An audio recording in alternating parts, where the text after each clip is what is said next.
ઘણી વખતે કોલેજ ખાલી ટીક ઇન ધ બોક્સ જ કરતી હોય છે કે ભાઈ ગવર્મેન્ટે આવું કરવાનું કીધું છે, આવો બહારથી એક ટ્રેનર લાઈને કરાવવાનું કીધું છે એટલે કરી આપો.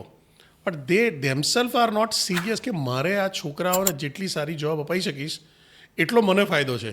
એમને નવા એડમિશન જોઈએ છે, પણ જેના એડમિશન છે એને પાર પાડવા નથી. એટલે કે ભાઈ જેના માટે આવ્યો છે એને કંઈક સરખી જોબ મળી જાય, જેને પુશ મળી જાય, જેને કંઈક સરખું કહેવાય કે પ્લેસમેન્ટ પ્રોપર થઈ જાય. હવે એ જે બેકગ્રાઉન્ડમાંથી આવે તો છોકરાની એક્સપેક્ટેશન એવી હોય કે હું કોલેજથી નીકળું, સરખું કમાઈ લઉં અને મારા ફેમિલી ઉપરનો જે કરજો વર્જો જે થયો હોય, એજ્યુકેશન લોન થઈ હોય એ બધું કાઢી શકું.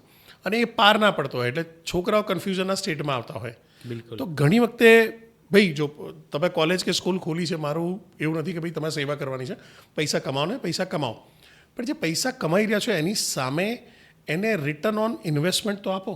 બિલકુલ. એને ખાલી શાબ્દિક એકેડેમિકનો ગોખણીઓ બનાવીને સારા માર્ક તમે અપાવડાવી દીધા હશે, હું ના નથી પાડી રહ્યો, પણ એને કોર્પોરેટ રેડી મટીરિયલ તો બનાવો કે આજે કોર્પોરેટ એમ કે ભાઈ હા અહીંયાના છોકરા સારા છે, દર વર્ષે અહીંયાથી જ આપણે ઉઠાવવાના છે. અને આજે નોકરીઓની કોઈ કમી નથી માર્કેટમાં. લોકો ખોલી બકવાસ કરે છે કે ભાઈ નોકરી નથી. નોકરીને તમે લાયક નથી, બાકી નોકરી તો ગામની પડી છે.